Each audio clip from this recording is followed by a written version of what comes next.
CIT రాష్ట్ర ఉపాధ్యక్షులు, గతంలో కనీస వేతనాల సలహా బోర్డు సభ్యులు, అనేక కార్మిక సంఘాలకు, ఉద్యోగ సంఘాలకు చాలా సంవత్సరాలుగా నాయకత్వం వహిస్తున్నటువంటి నాయకులు భూపాల్ గారు ఈరోజు మనతో ఉన్నారు. జూలై 9న దేశవ్యాప్తంగా సమ్మె చేయాలని అన్ని కార్మిక సంఘాలతో పాటు సిఐటి కూడా పిలుపునిచ్చింది. అందుకు సంబంధించినటువంటి విషయాలను భూపాల్ గారితో మాట్లాడదాం, తెలుసుకుందాం. భూపాల్ గారు నమస్కారం అండి. నమస్కారం. భూపాల్ గారు, జూలై 9వ తారీఖు నాడు దేశవ్యాప్త సమ్మె చేయాలని మీరు పిలుపునిచ్చారు. ఆ సమ్మె ఎందుకు చేయాలి, ఎవరు చేయాలి ఆ సమ్మె?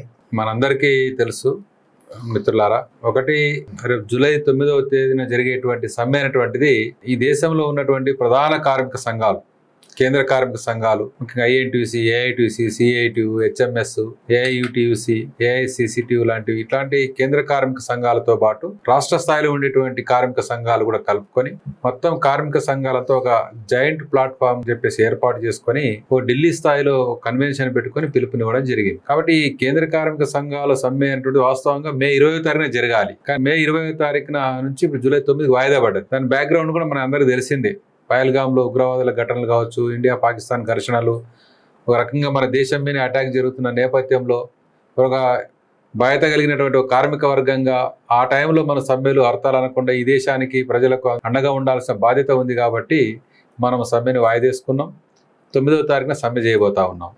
అయితే జూలై 9న జరిగేటువంటి సమ్మె ఒక్క కార్మిక సంఘాలే కాదు, ఈ దేశంలో ఉండేటువంటి మొత్తం కూడా ప్రభుత్వ రంగ సంస్థల్లో ఉండేటువంటి ఆర్గనైజేషన్స్ అన్ని కూడా ఒక తాటి మీదకి వచ్చినాయి. అలాగే కేంద్ర ప్రభుత్వ ఉద్యోగ సంఘాలు కూడా ఒక తాటి మీదకి వచ్చి సమ్మెకు సంఘీభావం చెప్పారు. అలాగే దేశవ్యాప్తంగా ఉండేటువంటి రాష్ట్ర ప్రభుత్వ ఉద్యోగాల సంఘాన్ని ఆల్ ఇండియా ఫెడరేషన్ ఒకటి ఉంది, వాళ్ళు మద్దతు ఇచ్చేస్తారు. అలాగే ఫైనాన్స్ సెక్టార్లో ఉండేటువంటి బ్యాంక్ ఎంప్లాయీస్ ఫెడరేషన్స్ కావచ్చు, అలాగే ఇన్సూరెన్స్ బీమా రంగంలో ఉండేటువంటి సంఘాలు కావచ్చు, అట్లాగే రైల్వే సెక్టార్ వాళ్ళు కూడా సంఘీభావం ప్రకటించారు. ఈ రకంగా చెప్పుకుంటున్నప్పుడు దేశవ్యాప్తంగా ఉండేటువంటి ఈవెన్ మన కోల్ ఇండియా, మైనింగ్ కోల్ ఇండియాతో మొదలుకుంటే ఆయిల్ సెక్టార్ వరకు అన్ని తరగతుల యొక్క అన్ని రకాల కార్మిక వర్గం యొక్క ప్రతినిధులందరూ కలిసి కూర్చొని మాట్లాడుకొని ఈ సమ్మె చేయాలని చెప్పేసి ఒక నిర్ణయం తీసుకున్నారు. ఇది ఒక భారతదేశంలో రేపు 9వ తారీఖున జరగబో సమ్మె అనేటువంటిది ఒక చారిత్రాత్మకమైన సమ్మె. ఒక రకంగా చెప్పాలంటే ఇది ఒక రాజకీయ పోరాటం కార్మిక వర్గం చేసేది. ఇంత పెద్ద ఎత్తున ఈ సమ్మె అనేటువంటిది జరగడానికి ఏమిటి కారణం అనేటువంటిది కూడా చూసుకుంటున్నప్పుడు అనేక రకాల అంశాలు దీంట్లో ఉన్నాయి. అయితే కార్మిక వర్గం ఈ సమ్మె చేస్తూ ఉంది. కార్మిక వర్గం ఒకటే కాదు, ఒకసారి రాజకీయ పోరాటం అని చెప్పేసేటువంటి మాట ఎందుకు వాడుతున్నామంటే, కేంద్ర ప్రభుత్వం ముఖ్యంగా బీజేపీ గవర్నమెంట్, నరేంద్ర మోడీ ప్రభుత్వం అధికారంలోకి వచ్చిన తర్వాత అన్ని తరగతుల ప్రజలపైన ఒక అటాక్ అనేటువంటిది పెద్ద ఎత్తున జరుగుతూ ఉంది. ఇది ముఖ్యంగా రైతుల పైన మనం చూసాం. మొత్తం అఖిల భారత స్థాయిలో రైతాంగం పైన ఒక అటాక్ చేస్తూ ఇచ్చిన హామీలు అమలు చేయకుండా 3 వ్యవసాయ చట్టాలు తీసుకొని వచ్చి కార్పొరేట్లకు అనుకూలంగా విధానాలు మార్చే ప్రయత్నం చేశారు. వాళ్ళ గిట్టుబాటు ధర చట్టబద్ధం చేయలేదు. అలాగే రైతుల రుణాలు మాఫీ చేయలేదు. అనేక రకాల సబ్సిడీలు కోతలు పెట్టారు. ఆ రకంగా రైతాంగం కూడా పోరాటాలు ఈ కాలంలో వచ్చాయి. వ్యవసాయ కార్మికులు కూడా కోట్లాది మంది ఉన్నారు భారతదేశంలో. వాళ్లకు కూడా ఉపాధి హామీ చట్టం ప్రకారంగా పని దినాలు పెంచాలి, రేట్లు పెంచాలని చెప్పేసి డిమాండ్ చేసి వాళ్ళు ఉద్యమాలు చేస్తూ ఉన్నారు. అంటే ఇటు కార్మిక వర్గంతో పాటు ఇటు వ్యవసాయ కార్మికులు, ఇటు రైతులు, అటు కూలీలు, అలాగే ఈ దేశంలో బాగా అత్యధికంగా దోపిడీకి గురవుతున్నటువంటి, అణచివేతకు గురవుతున్న సెక్షన్స్ కూడా చాలా ఉన్నాయి. అవి ఆదివాసీలు కావచ్చు, గిరిజనులు కావచ్చు, నిమ్న వర్గాలు కావచ్చు, అనేక తరగతుల్లో పనిచేసేటువంటి వాళ్ళు, ముఖ్యంగా మహిళలు, వాళ్ళతో పాటు విద్యార్థులు, యువజనులు, రకరకాల వాళ్ళందరూ కూడా అనేక రకాల ఇబ్బందులు పడుతూ ఉన్నారు.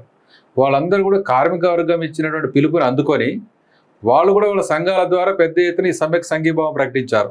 మేము కూడా ఈ సమ్మెలో మేము భాగస్వాములు అవుతాము, మేము కూడా ఈ సమ్మెను జయప్రదం చేస్తాము, ఇది మీ ఒక్కరి పోరాటమే కాదు, ఇది మా అందరి సమస్య, మేము కూడా అనేక రకాల ఇబ్బందులు పడుతున్నాము, ప్రభుత్వ విధానాలు, కేంద్ర బీజేపీ ప్రభుత్వ విధానాల వల్ల అనేక రకాలుగా కష్టాలకు, నష్టాలకు, దోపిడీకి గురవుతున్నామని చెప్పేసి అన్ని తరగతుల వాళ్ళు ఇప్పుడు ఈ యొక్క సమ్మెకు మద్దతు అనేటువంటి ప్రకటించారు. ఇన్వాల్వ్ అవుతామని చెప్పేసి కూడా డిక్లేర్ చేశారు.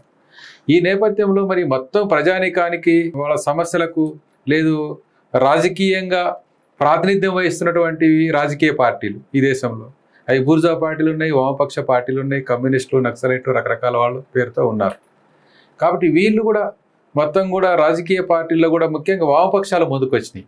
కమ్యూనిస్టు పార్టీలు ముందుకు వచ్చి రేపు జూలై 9వ జరిగేటువంటి సమ్మెకు మేము కూడా సంఘీభావం ప్రకటిస్తాం, మేము కూడా మద్దతు ఇస్తున్నాం, మొత్తం ఈ కేంద్ర బీజేపీ విధానాల వల్ల మొత్తం అణగారిన ప్రజలతో మొదలుకొని అన్ని రకాల కార్మిక వర్గం, అన్ని రకాల ప్రజలు నష్టపోతున్నారు. కాబట్టి మేము కూడా మీకు అండగా నిలబడతామని చెప్పేసి కమ్యూనిస్టులు కూడా, కమ్యూనిస్టు పార్టీలు ముఖ్యంగా సిపిఐ, సిపిఎం, సిపిఐఎంఎల్ ఇలాంటి అనేక రకాల పార్టీలు కూడా ముందుకొచ్చి ప్రకటించిన పరిస్థితి ఉంది. కాబట్టి భారతదేశంలో జూలై 9వ తేదీన జరగబో ఒక సమ్మె అనేటువంటిది ఒక అతిపెద్ద రాజకీయ పోరాటంగా, చరిత్రలో నిలబడేటువంటి పోరాటంగా మనం చూడబోతున్నాం. భూపాల్ గారు, మీరు ఇంతకు ముందు మాట్లాడుతున్నప్పుడు రైతాంగ సమస్యలపై ప్రభుత్వం వెనక్కి పోయి రైతాంగ వ్యతిరేక చట్టాలు తీసుకురావటం వల్ల పోరాటం చేసి ఆ చట్టాలను రద్దు చేయించుకుందని చెప్పారు. సాధారణంగా రైతాంగానికంటే కార్మిక వర్గం చైతన్యమైనటువంటి వర్గంగా ఉంటుంది.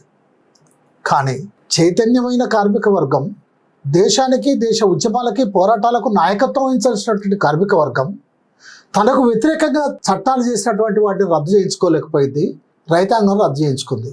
కారణం ఏమంటారు? ఇక్కడ ఒకటి స్పష్టంగా పరిశీలించాల్సిన అంశం ఏంటంటే, భారతదేశంలో మీరు అన్నట్టుగా వ్యవసాయ చట్టాలు తీసుకొని వచ్చేప్పుడు సుదీర్ఘ కాలంలో పోరాటం చేశారు రైతాంగం. 13 మాసాల పాటు ఢిల్లీ కేంద్రంగా అనేక రకాల ఇబ్బందులు, అనేక ఆంక్షలు పెట్టినా, ఎన్ని ఇబ్బందులు పెట్టినా కష్ట నష్టాలకు వచ్చి రైతాంగం ఒక వీరోచిత పోరాటం భారతదేశంలో జరిగింది. ఈ కాలంలో సుమారు 700 నుంచి 800 మధ్య మన రైతులు ప్రాణాలు కూడా కోల్పోయారు. ఒక రకంగా యుద్ధమే చేశారు. అటువంటి ఒక మిలిటెంట్ పోరాటం చేసినటువంటి నేపథ్యంలో దేశవ్యాప్తంగా రైతాంగంలో వచ్చినటువంటి వ్యతిరేకతని ఆసరాగా చేసుకొని ఆనాడు ఉన్నటువంటి పరిస్థితులను ఆధారంగా ఒక ఎన్నికలు, వాతావరణం, రాజకీయంగా మేము దెబ్బతింటాం అనేటువంటి ఆలోచనతో కూడా వెనకడికి వేసి ఆ చట్టాలని విత్డ్రా చేసుకున్నారు. అలాగే భారత ప్రధాని క్షమాపణ కూడా చెప్పాడు. ఇది ఒక మహత్తరమైనటువంటి సంఘటన దేశంలో. అదే సందర్భంలో ఆచరణలు చూసుకుంటున్నప్పుడు ఇచ్చినటువంటి హామీలు ఏవి అమలు చేయలేదు. టెక్నికల్ గా పార్లమెంట్ లో విత్డ్రా చేసుకుంటామని చెప్పినా మరి ఆచరణలు చూసుకుంటున్నప్పుడు ఆ కార్పొరేటీకరణ విధానాలు అగ్రికల్చర్ లో కొనసాగుతున్న పరిస్థితి ఉంది. రైతాంగానికి గిట్టుబాటు ధర విషయంలో చట్టం చేస్తామన్నారు, అది అమలు చేయని పరిస్థితి మనం చూస్తున్నాం. అనేక రకాల అంశాలు ఇంకా రైతాంగం విషయంలో మొండిగా ఉంది. వాళ్ళు కూడా ఈరోజు జూలై 9 సమ్మెలో భాగస్వాములు అయ్యారు, మేము కూడా పార్టిసిపేట్ చేస్తామని చెప్పేసి. అంటే ఒక పక్కన ప్రభుత్వాన్ని కొంత మెడలు వంచగలిగారు కాబట్టి సంపూర్ణంగా సాధించుకోలేకపోయారు అనేటువంటిది కూడా ఇక్కడ కనబడుతున్నటువంటి అంశం. అది రాజకీయంగా బీజేపీకి ఉన్నటువంటి బలము, పార్లమెంట్లో మెజారిటీ, రకరకాల మిత్రుల సహకారము, ఇవన్నీ అండగా చూసుకోవడం. రెండవది ప్రో కార్పొరేట్ విధానాలు వాళ్ళే,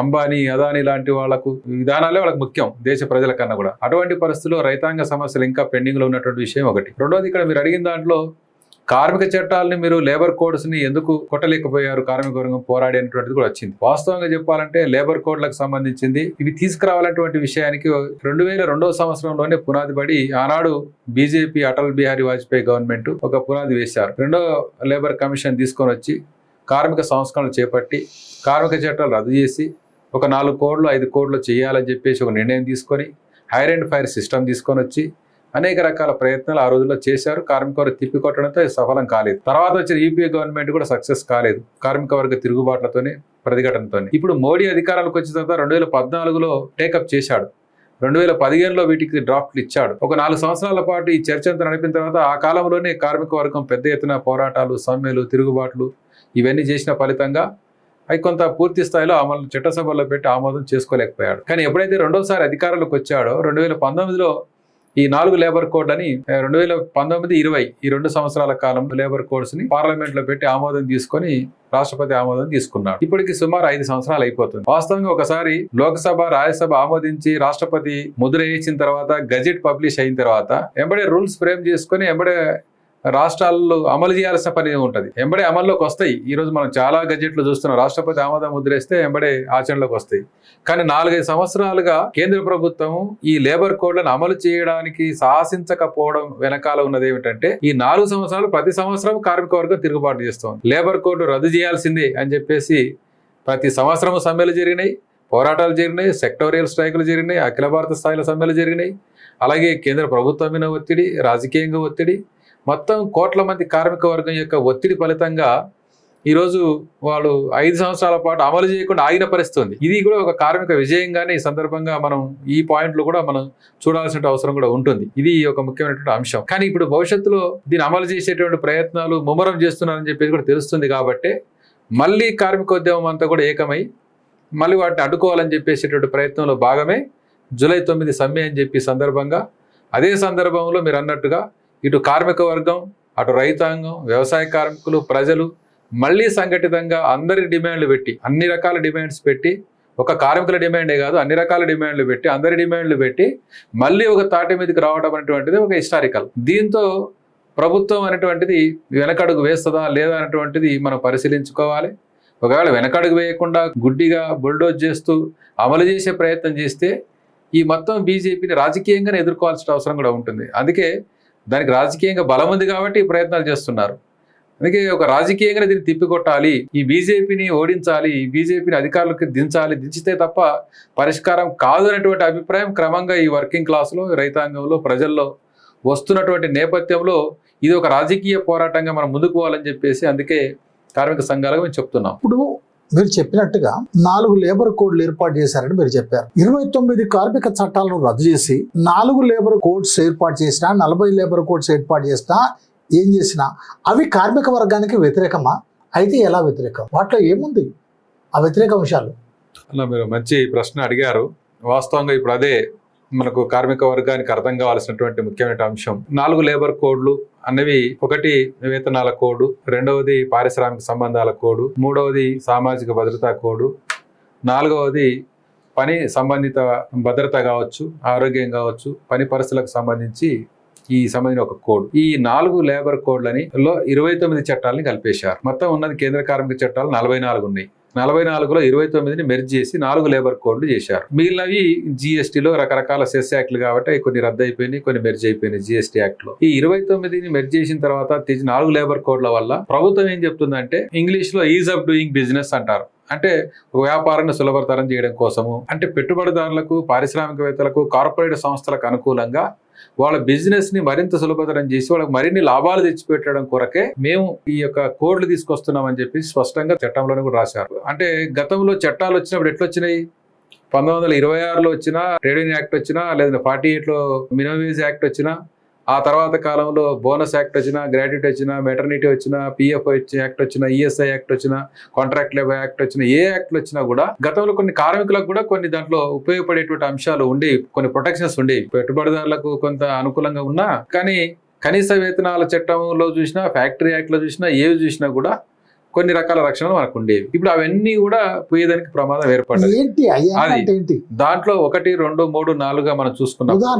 ఇప్పుడు మనకందరికి కార్మిక వర్గం అనేక పోరాటాలు చేసి 8 గంటల పనిదినం సాధించుకున్నది. 8 గంటల పనిదినం సాధించుకోవడం వెనకాల ఎన్నో త్యాగాలు ఉన్నాయి, అది మనందరికి తెలిసిందే. ఆ త్యాగాల ఫలితంగా వచ్చినటువంటి 8 గంటల్ని భారత ప్రభుత్వం కూడా రికగ్నైజ్ చేసి దాన్ని అమలు చేస్తుంది. 47 నుంచి అమలు చేస్తూ ఉంది. 1957లో ఇండియన్ లేబర్ కాన్ఫరెన్స్ కూడా తీర్మానం చేసి అనేక రకాల ప్రొటెక్షన్స్ కూడా తీసుకొని వచ్చింది.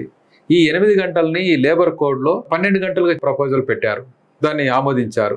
అంటే రాబోయే కాలంలో 8 గంటల స్థానంలో 12 గంటలు పనిచేయాలి కార్మికుడు. అంటే 2 షిఫ్ట్లు పనిచేయాలి. ఇప్పటిదాకా 3 షిఫ్ట్లు ఉన్నటువంటి సిస్టాన్ని 2 షిఫ్ట్లకు తీసుకొని వచ్చారు. అంటే 8 గంటలు చట్ట ప్రకారంగా పనిచేయాలి, 8 గంటలు రెస్ట్ తీసుకోవాలి, 8 గంటలు నిద్రపోవాలి. ఆ రకంగా 24 గంటలు 8 గంటలు ఈ డివిజన్ అంటే సైంటిఫిక్ వచ్చింది. దీన్ని ఈరోజు కార్పొరేట్లకు అనుకూలంగా 12 గంటల పని విధానాన్ని ఇప్పుడు మోడీ సర్కారు ఈ యొక్క లేబర్ కోడ్లో తీసుకొని వచ్చింది. 10 గంటలు పెంచడం అంటే అర్థం ఏమిటి? పెట్టుబడిదారులకు మరిన్ని లాభాలు కలిగించడం కొరకే. అది ఒక అంశం. అంటే 12 గంటలు కంటిన్యూస్ వర్కింగ్ అవర్సా, లేదు ఇంటర్మీడియట్ వర్కింగ్ అవర్సా? కంటిన్యూగా పనిచేయటమే, మధ్యలో ఒక హాఫ్ అన్ అవర్, అరగంట చొప్పున అట్లా రెస్ట్, ఏదైనా లంచ్ బ్రేక్ ఉంటుంది తప్ప ఇది కంటిన్యూగా పనిచేయడం అనేటువంటిది దీనికి వాళ్ళు పెడుతున్నటువంటి అంశం. వాళ్ళు ఏమంటున్నారంటే దాన్ని స్ప్రెడ్ ఓవర్ పనిదినం అంటున్నారు. స్ప్రెడ్ ఓవర్ అని చెప్పేసి టెక్నికల్ గా చెప్పినా అది ఆచరణలో 12 గంటలు కంటిన్యూగా పనిచేయించుకోవడం అనేటువంటిది ఇది జరుగుతుంది. ఇప్పటికే చట్టబద్ధంగా 8 గంటలు ఉన్నా ఈ రోజు 12 గంటలు పనిచేయించుకుంటున్నారు. వలస కార్మికులతో, కాంట్రాక్ట్ లేబర్తో, రకరకాల కార్మికులతో ఎన్నో రకాల పేర్లు పెట్టారు. ఫిక్స్డ్ టర్మ్ ఎంప్లాయ్మెంట్ సిస్టమ్ అని, రకరకాలుగా అప్రెంటిస్లు అని చెప్పేసి ట్రైనీల పేరిట ఇప్పుడు మనం అంతా చూస్తున్నాం. కాబట్టి 12 గంటలు అటువంటిది ఇప్పుడు చట్టంలో లేకపోయినా ఆచరణలో అమలవుతున్న పరిస్థితి ఉంది. రెండోది కనీస వేతనాలు. కనీస వేతనాలకు సంబంధించింది చూసుకుంటున్నప్పుడు ఈరోజు 26,000 డిమాండ్ చేస్తున్నాం కార్మిక సంఘాలుగా. కానీ ఇప్పుడు మోడీ సర్కార్ ఏమంటుంది? అసలు కార్మికుడి యొక్క జీవిత అవసరాలకు అనుగుణంగా కనీస వేతనం అనేది అవసరం లేదు, పెట్టుబడిదారుడు చెల్లించగలిగినంత జీతం ఉండాలని చెప్పేసి వాళ్ళు అంటున్నారు. అంటే సంస్థలు నడిపేవాడు ఎంత ఇస్తే అంత తీసుకోవాలి, వాడి కెపాసిటీ ఉండాలి తప్ప నీ యొక్క అవసరాలు అనేటువంటి ఉండకూడదని చెప్తున్నారు. అందుకే ప్రభుత్వం నిర్ణయిస్తుందని చెప్పేసి కోడ్లో పెట్టారు. అల్టిమేట్ డిసిషన్ అనేది కేంద్ర రాష్ట్ర ప్రభుత్వాలే తీసుకుంటాయి. ఇప్పుడు సెంట్రల్ గవర్నమెంట్ ఏం చేసింది, మినిమం ఫ్లోర్ లెవెల్ వేజ్ పేరిట 178 రూపీస్, 178 రూపాయలు డిసైడ్ చేశారు పర్ డే. నెలకు 4,628 రూపాయలు. దాంతో బతకొచ్చు భారతదేశంలో అని చెప్పి కేంద్ర ప్రభుత్వం చెప్తా ఉంది. అంటే ఇంత దారుణంగా బీజేపీ గవర్నమెంట్ వేతనాలు డిసైడ్ చేసి అల్టిమేట్ గా కనీస వేతనాల చట్టం 1948 పక్కన పెట్టేసి అందులో ప్రొవిజన్స్ ని పక్కకు పెట్టి ఐఆర్సీ తీర్మానాలు, ఐఎల్ఓ తీర్మానాలు, అనేక సుప్రీంకోర్టు, హైకోర్టు జడ్జిమెంట్లు, ఆక్ట్రాయిడ్ ఫార్ములాలు అన్ని పక్కకు పెట్టేసి final decision central government, state government అంటా ఉంది. అంటే ఎవరికి ప్రయోజనాల కోసము, పెట్టుబడిదారుల ప్రయోజనాల కోసమే ఇది నిర్ణయం జరుగుతుంది. ఇది ఒక అంశం, మినిమం వేజ్. రెండవది, కార్మికుడు ఏమని కోరుకుంటాడు, ఉద్యోగి పర్మనెంట్ కావాలని కోరుకుంటాడు. జీవితంలో ఒక పని ఉంటే నాకు శాశ్వతంగా ఉండాలి రిటైర్మెంట్ దాకా అని చెప్పి అనుకుంటాడు. ఇది దీనికోసం కొంచెం పోరాడి స్ట్రగుల్స్ పడి కొన్ని ప్రొవిజన్స్, చట్టాలు, రూల్స్, రెగ్యులేషన్స్ ఇవన్నీ కూడా ఉన్నటువంటి విషయం మనకు తెలిసిందే. కానీ ఇప్పుడు ఏం చేశారంటే కొత్తగా ఫిక్స్డ్ టర్మ్ ఎంప్లాయ్మెంట్ అనేది చట్టంలో రూపొందుపరిచారు. ఫిక్స్డ్ టర్మ్ ఎంప్లాయ్మెంట్ అంటే ఒక నిర్దిష్ట కాలానికే యజమాని కార్మికుడు ఒప్పందం చేసుకొని పని చేయటం. అంటే ఇప్పుడు ఒక యజమానికి కార్మికులు అవసరం, నా కంపెనీలో ఒక 5 సంవత్సరాలు 4 సంవత్సరాలు నాకు మీరు పని చేయాలని చెప్పేసి ఆయన ఒక ఆఫర్ ఇస్తాడు, కార్మికుడు అంగీకరిస్తాడు, ఇద్దరి మధ్యన అగ్రిమెంట్ రాసుకుంటారు. ఆ రాసుకున్నటువంటి ఆ కాల పరిమితి వరకే ఆయన పని చేయాలి. ఆ పని పీరియడ్ అయిపోయిన తర్వాత ఆటోమేటిక్గా నేను తీసేయాల్సిన అవసరం లేదు, నీకు నోటీస్ ఇవ్వాల్సిన అవసరం లేదు, అది డ్రాప్ అయిపోవాలి, వెళ్ళిపోవాలి. మళ్ళీ కొనసాగించవాలని చెప్పేసి అడిగేటువంటి రైటు ఉండదు, పర్మనెంట్ చేయమని చెప్పేసి అడిగే రైటు ఉండదు. ఈ రకంగా కార్మికుడిని మధ్యలోనే వాళ్ళు తొలగించేటువంటి కార్యక్రమం, అంటే హైర్ అండ్ ఫైర్ సిస్టమ్ ని ఈ రూపంలో తీసుకొని వచ్చే నిర్దిష్ట కాలానికి ఒక ఒప్పంద కార్మికులుగా ఈ రోజు పెట్టుకునేటువంటి సిస్టాన్ని సెంట్రల్ గవర్నమెంట్ ఇప్పుడు ప్రొవిజన్ లో పెట్టింది. ఆ కాలం మినిమం ఎంత అనే ఉందా? మినిమం 1 సంవత్సరం ఉండొచ్చు, 2 ఏళ్ళు ఉండొచ్చు, 3 ఏళ్ళు ఉండొచ్చు. అంటే 1 ఇయర్ నుంచి ఇక కనీసం 1 సంవత్సరం తర్వాత 2 ఏళ్ళు, 3 ఏళ్ళు, 4 ఏళ్ళు, 5 ఏళ్ళు నిర్దిష్ట కాలానికి వాళ్ళు రాసుకున్న దాని ప్రకారం ఉంటది. అయితే దీంట్లో ఒక ప్రొవిజన్ ఏమి ఇచ్చాడు అంటే ఒక గ్రాట్యుటీ మాత్రం ఇస్తామని చెప్పేసి చెప్పారు. దాంట్లో మిగతా ఏం ఉండవు సౌకర్యాలు. ఒక గ్రాట్యుటీ, ఇప్పుడు గతంలో మనం గ్రాట్యుటీ ఇవ్వాలంటే మినిమం 5 years సర్వీస్ అని చెప్పేసి మనకు చట్టంలో ఉండేది. దాన్ని కొద్ది సడలింపులు చేసి 2 ఏళ్ళు 3 ఏళ్ళు చేసి ఆ గ్రాట్యుటీ నెలలో 15 రోజులకు 2 నెలలకు లెక్క కట్టి సంవత్సరానికి ఆ రకం జీతం ఇచ్చి పంపిస్తాడు. ఇది ఒక 6 term. 4వది ఏంటంటే మొత్తంగా కూడా మనం కార్మిక వర్గాలు యూనియన్లు పెట్టుకునేటువంటి రైట్ ఇప్పుడు ఉంది. 1926 ట్రేడ్ యూనియన్ యాక్ట్ ప్రకారం యూనియన్లు పెట్టుకునే రైట్ మనకు ఉంది, అది కొనసాగుతుంది ఒక పాయింట్. కానీ రాబోయే కాలంలో ఒక అంశం ఏమి ఇచ్చాడంటే రిజిస్ట్రార్ కి అయితే యూనియన్లని రిజిస్టర్ చేసేటువంటి అధికారి ఆయనకు రద్దు చేసే పవర్స్ కూడా దీంట్లో ఇచ్చారు. అంటే అన్ని కరెక్ట్ గా ఉన్న విచక్షణ అధికారాన్ని ఇప్పుడు జడ్జిమెంట్ ఇచ్చినట్టు ఆయన సొంత విచక్షణ జ్ఞానంతో అవసరమైతే నేను ఈ తీర్పు ఇస్తున్నా అని చెప్తున్నట్టుగానే వీళ్ళు కూడా రద్దు చేయొచ్చు. ఏ చిన్న సాకులు కారణాలు పెట్టి రద్దు చేసే పవర్స్ ఇచ్చాడు. రెండవది బయటి వ్యక్తుల్ని నిరోధించడం అనేటువంటిది కూడా ఇందులో ఉంది. బయటి వ్యక్తులు 50% ఆఫీస్ బేర్స్ ఉండొచ్చు, కానీ ఇప్పుడు ఓన్లీ 5 మందికే తగ్గించిన పరిస్థితి మనం చూస్తున్నాం. రెండోది సమ్మె చేయాలంటే 60 రోజుల ముందు నోటీస్ ఇచ్చేయాలని చెప్పేసి ఒక నిబంధన పెట్టాడు. అలాగే ఇప్పుడు సంక్షేమ పథకాల్లో కూడా అనేక రకాల ఇబ్బందులు. PF లో 12% వాటా ఉంది, ఇప్పుడు కార్మికుడి వాటా, యజమాని వాటా, దాన్ని 10% కుదిస్తూ ఒక రకంగా నిబంధనలు తీసుకొచ్చిన పరిస్థితి మనం చూస్తూ ఉన్నాం. అత్యంత ముఖ్యమైనది ఏంటంటే ఒక కంపెనీని మూసేయాలన్నా, తెరవాలన్నా, లే ఆఫ్ అయినా, లాకౌట్ అయినా, లేదా వర్కర్స్ రిట్రెంచ్మెంట్ చేయాలన్నా కూడా ఇప్పటిదాకా 100 మంది పైన ఉంటే గవర్నమెంట్ పర్మిషన్ తీసుకోవాలి. కానీ ఇప్పుడు దాన్ని 300కు పెంచారు. 300 మంది లోపు ఉన్నటువంటి ఏ కంపెనీ యజమాని అయినా గవర్నమెంట్ పర్మిషన్ లేకుండా ఆయన లే ఆఫ్, లాకౌట్, రిట్రెంచ్మెంట్, మొత్తం క్లోజర్ ఏదైనా చేసుకోవచ్చు. ఇప్పుడున్న మొత్తం పరిశ్రమల్లో 300 ఉన్న పరిశ్రమల శాతం ఎంత ఉంటుంది? దాదాపుగా 90% ఉంటుంది. 90% పరిశ్రమలు 300 లోపే ఉన్నాయి. లెస్ దెన్ ఎందుకు టెక్నాలజీ పెరిగింది, సో వాళ్ళకి ఎవరికి వర్తించదు. కాబట్టి రాబోయే కాలంలో యజమాని యొక్క దయాదాక్షిణ్యాల మీద బానిసలాగా బతకాల.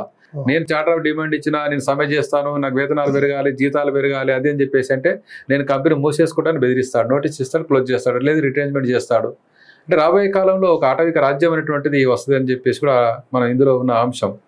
ఇది అనేక రకాలుగా ఇబ్బందులు కలిగిస్తున్నటువంటి పరిస్థితి ఉంది. కాబట్టి లేబర్ కోడ్లో ఒక ముఖ్యమైనటువంటి అంశాలు, కార్మికుడికి ప్రొటెక్షన్గా ఉన్నటువంటి అంశాలు, అది కనీస వేతనం కానీ, లేకపోతే పని గంటలు కానీ, PSI కానీ, PF కావచ్చు, లేకపోతే రకరకాల భద్రత కానీ, ఇవన్నీ కూడా రాబోయే కాలంలో అసలు పోతాయి. మొత్తం యజమానుల ఇష్టారాజ్యంగా ఉంటుంది. యజమానులు ఏం కోరుకుంటున్నారో యజమాన సంఘాలు ఆ డిమాండ్లో మోడీ నెరవేరుస్తున్నాడు. కార్మికులతో ఓట్లు వేసుకొని కార్మికులతో గెలిచి ప్రజల ఓట్లతో గెలిచిన బీజేపీ కార్మిక డిమాండ్లను పక్కకు పెట్టేస్తూ ఉంది. ఇది ఒక మౌలికంగా క్లాస్ వార్ లాగా ఉంది అని చెప్పేసి మనం ఈ సందర్భంగా అర్థం చేసుకోవచ్చు.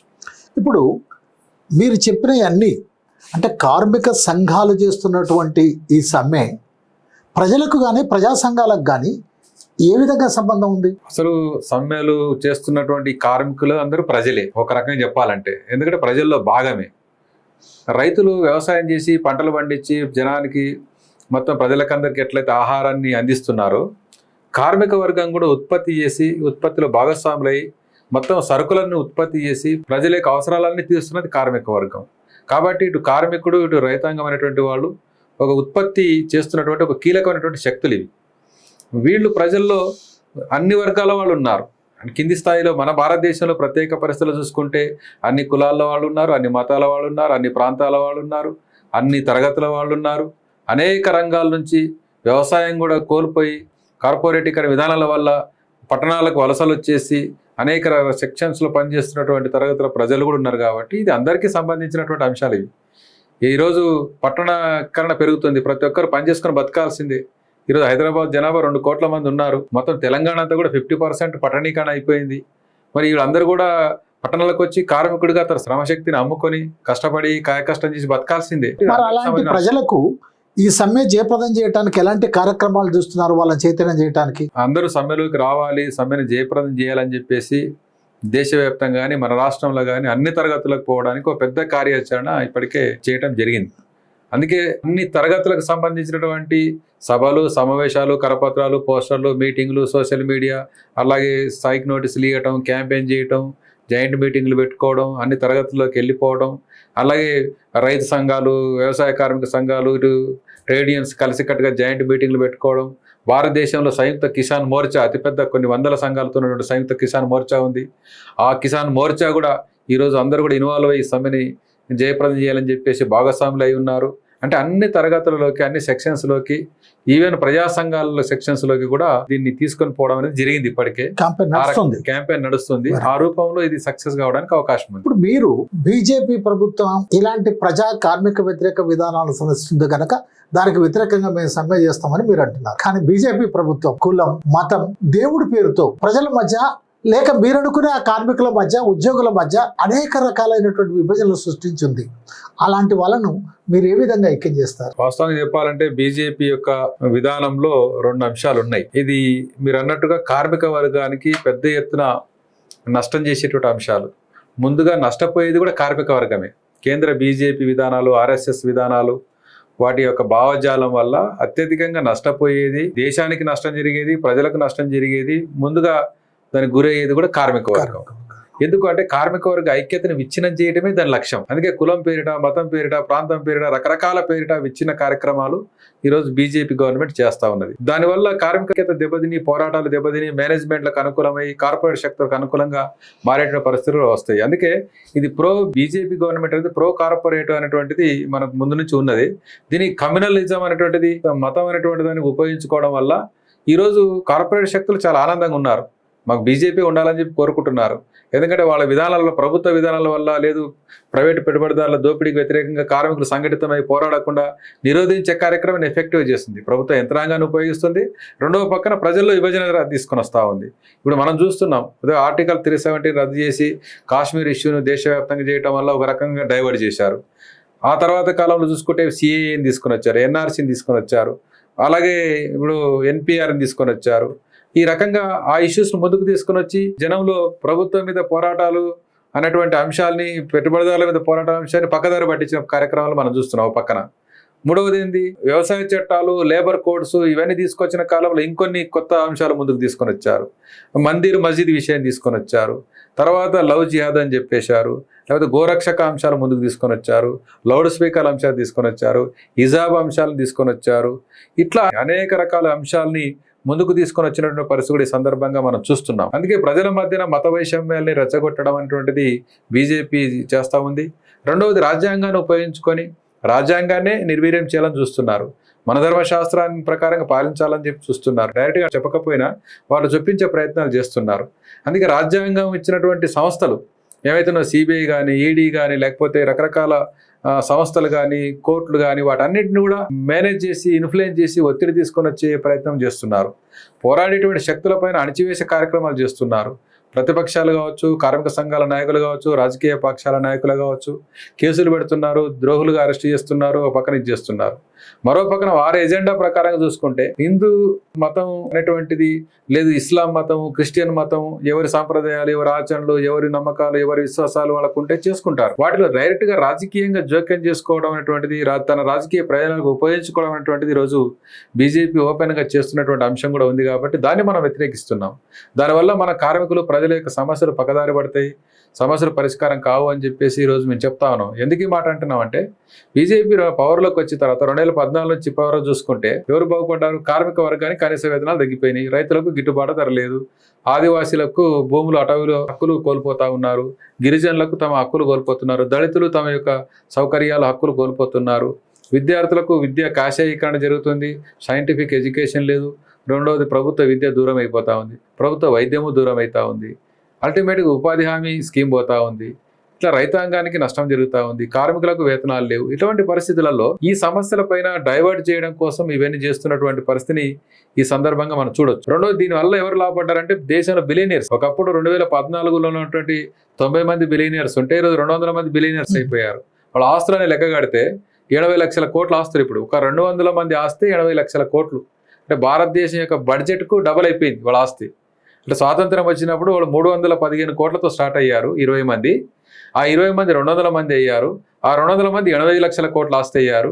ఈరోజు వాళ్ళు ప్రభుత్వాన్ని శాసిస్తున్నారు, మొత్తం దేశాన్ని శాసిస్తున్నారు. అందుకే నేషనల్ మానిటైజేషన్ పైప్ లైన్ పేరిట వాళ్ళకి ఇంకా కట్టబెడుతుంది ప్రభుత్వం. ఆస్తులన్నీ మాకు అమ్మేయాలంటున్నారు వాళ్ళు. కాబట్టి నువ్వు ఆస్తులు అమ్మకపోతే, మాకు అనుకున్న నిర్ణయం తీసుకోకపోతే నీ ప్రభుత్వం ఉండవు అని చెప్పేసి కూడా ఆ రకంగా వార్నింగ్లు ఇస్తున్న పరిస్థితుల్లో ప్రభుత్వాలు పూర్తిగా నష్టాలు వచ్చినటువంటి ప్రభుత్వ రంగ పరిశ్రమలు మేము అమ్ముతున్నాం అని వాళ్ళు అంటున్నారు. అది కాదా? అది చాలా తప్పు. అది 238 ప్రభుత్వ రంగ సంస్థల్లో ఇప్పటికీ చాలా నవరత్నాలు ఉన్నాయి, మహారత్నాలు ఉన్నాయి, మినీ రత్నాలు ఉన్నాయి, లాభాలు ఉన్నటువంటి ఉన్నాయి. ప్రతి సంవత్సరం మినిమంగా కేంద్ర ప్రభుత్వానికి 1,00,000 నుంచి 2 కోట్ల లక్షల రూపాయలు డివిడెండ్లు ఇస్తున్నాయి ప్రభుత్వ రంగ సంస్థలు. ఇలాంటి వాటినే ఇప్పుడు అమ్ముతున్నారు, ఇలాంటి వాటిలోనే వాటాలు విక్రయిస్తున్నారు. నేషనల్ మానిటైజేషన్ పైప్ లైన్ యొక్క టార్గెట్ ఏంటి? 6 లక్షల కోట్ల విలువైన ఆస్తుల్ని ఇప్పటికీ 2025 పూర్తి అయ్యేసరికి మొత్తం కూడా కార్పొరేట్ శక్తుల చేతిలో పెట్టాలి. దాని ఫలితంగానే కదా ఇప్పుడు మన దేశంలో నేషనల్ హైవేలు కావచ్చు, విమానాశ్రయాలు కావచ్చు, రైల్వేలు కావచ్చు, 160 బొగ్గు బావులు కావచ్చు, అలాగే సుమారుగా 28,000 కిలోమీటర్ల పరిధిలో ఉండేటువంటి హైవేలు కావచ్చు, ఇలాంటివన్నీ అమ్మేసేటువంటి కార్యక్రమాన్ని ఇప్పుడు చేస్తూ ఉన్నారు. అది ఒక రకంగా వాళ్ళకి ఇచ్చేస్తున్నారు. రెండోది, అటవీ సంపదని వాళ్ళకి కట్టబెడతా ఉన్నారు. రెండోది, చట్టాలని మారుస్తూ ఉన్నారు. ఇన్ని రకాలుగా కేంద్ర ప్రభుత్వాలు చేశారు కాబట్టి మొత్తం సంపద అంతా పోగుపడదు భారతదేశం. కొద్దిమంది చేతుల్లోనే ధనం ఉంది. అత్యధిక మంది పేదరికము, అసమానతలు, నిరుద్యోగము, దారిద్ర్యము, వెనకబాటుతనము ఇవన్నీ కూడా ఇప్పుడు పెరిగిపోతున్న పరిస్థితి మనకు. ఇది ఉన్నటువంటి పరిస్థితి. ఈ మొత్తం పరిస్థితి పైన, మీరు చెప్పినటువంటి పరిస్థితి పైన, ముఖ్యంగా కులము, మతము, లేకపోతే ఇట్లాంటి అన్నిటిపైన మీరు కార్మిక వర్గాన్ని, ఉద్యోగ వర్గాన్ని చైతన్యం చేయడానికి ఏవైనా రాజకీయ తరగతులు నిర్వహిస్తున్నారా? మొత్తం భారతదేశంలో ఒకటి మనం ప్రధానంగా చూడాల్సి వస్తే, ఏవో కొన్ని రాజకీయ తరగతులు పెట్టి, సెమినార్లు పెట్టి, పాఠాలు చెప్పి, కొన్ని మనం పుస్తకాలు రాసి, కరపత్రాలు రాసి, దానివల్లనే అందరినీ చైతన్యం చేస్తాము అనేటువంటిది ఒక భాగం. దానివల్లనే మొత్తం చైతన్యం పెరిగి తిరుగుబాటులోకి వస్తారని చెప్పేసి కూడా మనం ఏం అనుకోలేము. అసలు ప్రజలు కానీ, దళితులు కానీ, గిరిజనులు కానీ, బలైన వర్గాలు కానీ, పేదలు కానీ, కార్మిక వర్గం కానీ ఎవరైనా తమకు భౌతికంగా జరుగుతున్నటువంటి పరిస్థితులని, దాడిని గుర్తించి చైతన్యవంతులై తిరుగుబాటు చేసేటువంటి పరిస్థితులు కూడా ఉంటాయి. ఒక దశకు వచ్చినప్పుడు తినడానికి తిండి లేకపోతే, పనిచేయడానికి ఉద్యోగం లేకపోతే, నివసించడానికి ఇల్లు లేకపోతే, కనీసం సౌకర్యాలు లేకపోతే, విద్య లేకపోతే, వైద్యం లేకపోతే, నీ ఏ చెప్పకపోయినా ప్రజలు తిరుగుబడతారు, ఉద్యమాలు చేస్తారు. అది చరిత్ర భారతదేశానికి ఉంది. 1862 సంవత్సరంలోనే పని భారం తగ్గించుకోవాలని చెప్పి 8 గంటల పనిదినం కావాలని ప్రపంచ చరిత్రలోనే మొదటిసారిగా సమ్మె చేసింది భారతీయ పౌర రైల్వే కార్మిక వర్గం. అప్పటి నుంచి సమ్మెలు జరుగుతూనే ఉన్నాయి. కాబట్టి రాబోయే కాలంలో ఈ కులము, మతము, ప్రాంతము అనేక రకాల సమస్యలపైన బాధపడుతున్నటువంటి ప్రజలందరూ కూడా కార్మిక వర్గంగా నాయకత్వం వహించి చైతన్యం చేసి ముందుకు తీసుకొని పోవాలంటే వాళ్ళు ఎదుర్కొన్న సమస్యల్ని కార్మిక వర్గం టేకప్ చేయాలి.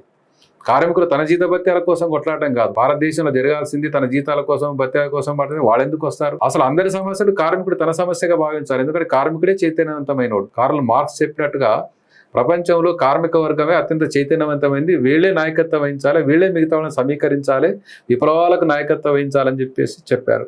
కాబట్టి కార్మిక వర్గం కులం అంటరానితనం వల్ల బాధపడుతున్న దళితుల సమస్య కార్మికుడే తీసుకోవాలి. మతం పేరిట మారణహోమాలు సృష్టిస్తే కార్మికుడే సమస్యగా భావించి పోరాడాలి. ఆదివాసీ భూమి కోల్పోతున్న, హక్కులు కోల్పోతున్నా, తనకు ఇబ్బందులు వస్తుంటే కార్మికుడే తన సమస్యగా భావించాలి.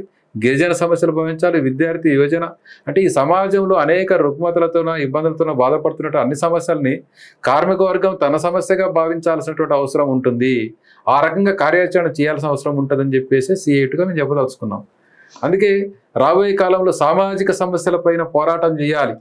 అంబేద్కర్ చెప్పినా, పూలే చెప్పినా, లేకపోతే ఇంకెవరో మహనీయులు చాలామంది కృషి చేశారు. వాళ్ళ కృషి అనేటువంటిది గొప్ప విషయమే. కానీ ఈరోజు ఇప్పటికీ ఆ సమస్యలు ఉన్నాయి. మరి ఆ సమస్యలకు పరిష్కారం ఆయా తరగతిలో ఉండేటువంటి సంఘాలు, సామాజిక సంఘాలతో పాటు కార్మిక వర్గం కూడా ఓన్ చేసుకొనింటేనే కార్మికోద్యమం పెరుగుతుంది. అల్టిమేట్గా పెట్టుబడిదారి వ్యవస్థను కూలదోసేది కార్మిక వర్గమే. సోషలిజం రావాలంటే కార్మిక వర్గం నాయకత్వంలోనే వస్తుంది. కాబట్టి దానికోసం పనిచేస్తున్నటువంటి సంస్థ సిఐటి. అందుకే ఈ సమ్మె ఇట్లాంటి సమ్మెలు అనేటువంటివి వాటికి పునాది రాళ్ళు లాంటివి అని చెప్పి సందర్భంగా నేను చెప్పదలుచుకున్నాను. కార్మిక వర్గ సిద్ధాంతాన్ని సృష్టించినటువంటి కార్ల్ మార్క్స్ సమ్మె కార్మికుని యొక్క అంతిమ ఆయుధం అని చెప్పాడు. కానీ మీరు 2014లో కానీ అంతకంటే ముందు కానీ బీజేపీ అధికారంలోకి వచ్చినాక మనం చూసుకున్నట్లయితే సుమారు 7-8 సార్లు జాతీయ సమ్మెకు పిలుపునిచ్చారు. ఒకరోజు టోకెన్ సమ్మె అనే పేరుతో మీరు పిలుపునిస్తున్నారు. అది ఏ విధంగా సమస్యలు పరిష్కరించింది? ఈ చర్చ చాలా కాలం నుంచి ఉంది. ఒకరోజు సమ్మె వల్ల పరిష్కారం కావు. 2 రోజులు సమ్మెలు ఉండాలి, 3 రోజులు సమ్మె జరగాలి, నిరంతరం సమ్మెలు జరగాలి, నిరవధిక సమ్మెలు చేయాలి. అప్పుడే కానీ మొత్తం ఆర్థిక వ్యవస్థ స్తంభిస్తుంది. పెట్టుబడిదారి వర్గాన్ని మనం మెడలు వంచొచ్చు, ప్రభుత్వాలు దిగొస్తాయి, సమస్యలు పరిష్కారం వస్తాయని చెప్పేటువంటి వాదన బలంగా ఉంది. అది కార్మిక వర్గంలో కూడా ఉంది. అయితే ఇది 1991 నుంచి ఎప్పుడైతే నేషనల్ స్ట్రైక్స్ అన్ని స్టార్ట్ అయినప్పుడు 21 సమ్మెలు అయిపోయినాయి. మధ్యలో 2 రోజుల సమ్మెలు కూడా జరిగినాయి. ఒకరోజు సమ్మె, 2 రోజుల సమ్మెలు అనేటువంటి కాకుండా నిరవధిక జరగాలంటే కోరిక కూడా ఉంది. కానీ భారతదేశంలో ఉండేటువంటి కార్మిక వర్గం అనేటువంటిది కొద్దిగా కార్మిక వర్గం ఇక యూనిటీలో సంక్లిష్టత ఉంది. ఇక అనేక రకాల ట్రేడ్ యూనియన్స్ ఉన్నాయి. ఇప్పుడు ఐఎన్టీసీ కానీ, హెచ్ఎంఎస్ కానీ, లేకపోతే బిఎంఎస్ కానీ, అలాగే కొన్ని ఇతర సంఘాలు కావచ్చు. మనం చూసుకుంటే అంటే బీజేపీ పాలకవర్గంగా వచ్చిన తర్వాత ఇప్పుడు బిఎంఎస్ వాళ్ళు సమ్మెలోకి రావడం లేదు. కాంగ్రెస్ వాళ్ళు అధికారంలో కాలంలో ఐఎన్టీసీ సమ్మెలోకి ముందుకు రాలేదు. హెచ్ఎంఎస్ అనేక సందర్భాల్లో కార్మిక వర్గంతో అంటిపెట్టుకొని అందరితో ఉన్నటువంటి పరిస్థితి మనం చూస్తున్నాము. అలాగే ఇప్పుడు కంటిన్యూగా బీజేపీ ఉంది కాబట్టి బిఎంఎస్ కంప్లీట్గా వాళ్ళు ఇన్వాల్వ్ అవుతలేరు. ఇప్పుడు ఈ ఐఎన్టీసీ వాళ్ళు పూర్తిగా వచ్చినటువంటి పరిస్థితి ఉంది. ఈ వచ్చినటువంటి కేంద్ర కార్మిక సంఘాలు రకరకాల కార్మిక వర్గానికి ప్రాతినిధ్యం వహిస్తూ ఒకరికి కొన్ని సెక్షన్లో, ఒకరికి కొన్ని సెక్షన్స్లో కూడా బలమైనటువంటి ఉద్యమాలు కలిగి ఉన్నటువంటివి ఉన్నాయి. వాళ్ళందరి అభిప్రాయాన్ని పరిగణలోకి తీసుకొని ఈ అఖిల భారత సమ్మెలు జరగాల్సిన అవసరం ఉంటుంది. ఇవన్నీ కలిసి ఒక ట్రేడ్ యూనియన్ ఉంది దేశం అంతా అన్నప్పుడు నిరవధిక సమ్మెలు చేయొచ్చు, 2 రోజులు చేయొచ్చు, 4వ రోజు చేయొచ్చు. అంతిమంగా కార్మిక వర్గానికి ఒక ఏకీకృతమైన అభిప్రాయం కూడా వస్తుంది. కాబట్టి ఆ రకమైనటువంటి ఆలోచనలని సంపూర్ణంగా జయప్రదం చేసుకోవడానికి అవకాశం ఉంటుంది. కానీ ఈ రకమైనటువంటి అనేక రకాల కార్మిక సంఘాలు భిన్న అభిప్రాయాలు కలిగి ఉండి ఒక తాటి మీదకి రావడం అనేటువంటిది కార్మికోద్యమం సాధించినటువంటి ఒక మొదటి విజయం. ఇది సెంట్రల్గా సిఐటిగా అంతర్లీనంగా 1970 నుండి చేస్తున్నటువంటి ఒక ప్రయత్నం అనేటువంటిది ఇది ఇందులో ఉంది. రాబోయే కాలంలో మీరు అన్నట్లుగా 2 రోజులు 3 రోజులు చేసే కాలాలు కూడా వస్తాయి. ఎందుకంటే ఈ లేబర్ కోడ్ల అమల్లోకి వచ్చి ఇక అన్ని ప్రైవేటీకరణ రాజ్యం అయిపోయిన తర్వాత పూర్తిగా తిండి తిప్పలు, వేతనాలు, జీతభత్యాలు లేని పరిస్థితి వస్తే, ఉద్యోగ భద్రత లేకపోతే తిరుగుబాట్లు వస్తాయి. రోజుల తరబడి జరుగుతున్నాయి. ఇప్పుడు సెక్టార్ వారీగా జరుగుతున్నాయి. అన్నట్లుగా సెక్టార్ వారీగా జరుగుతున్నాయి రోజుల తరబడి సమ్మెలు. ఇప్పుడు రాష్ట్ర ప్రభుత్వ ఉద్యోగులు సమ్మెలు చేస్తున్నారు, కాంట్రాక్ట్ ఉద్యోగులు చేస్తున్నారు, స్కీమ్ వర్కర్లు చేస్తున్నారు. మనం అంగన్వాడీ ఆశలు లాంటివి చూస్తూ ఉన్నాం. గ్రామ పంచాయతీ, మున్సిపాలిటీలు, బ్యాంక్ ఎంప్లాయీస్, లేకపోతే కోల్ ఎంప్లాయీస్, లేకపోతే రకరకాల బిఎస్ఎన్ఎల్ ఉద్యోగస్తులు, ఇట్లా సెక్టార్ల వారీగా రోజుల తరబడి సమ్మెలు చేసి వాళ్ళ సమస్యలు. ఇప్పుడు ఇన్సూరెన్స్ వాళ్ళు కూడా అనేక రకాలుగా పోరాడి ఎల్ఐసిని పూర్తిగా ప్రైవేట్ కాకుండా అడ్డుకునే పరిస్థితి మనం చూస్తున్నాం. అంటే సెక్టోరియల్ సమ్మెలు అనేటువంటి సుదీర్ఘంగా జరుగుతున్నాయి. అయితే ఒక ట్రేడ్ యూనియన్ల నాయకత్వంలో అందరు కలిసి ఒక రోజుల తరబడి చేయడం అనేటువంటిది ఇంకా భౌతిక పరిస్థితి అనేటువంటిది ఇంకా రాలేదని చెప్పేసి, రావాలని చెప్పి మనం కోరుకుంటున్నాం.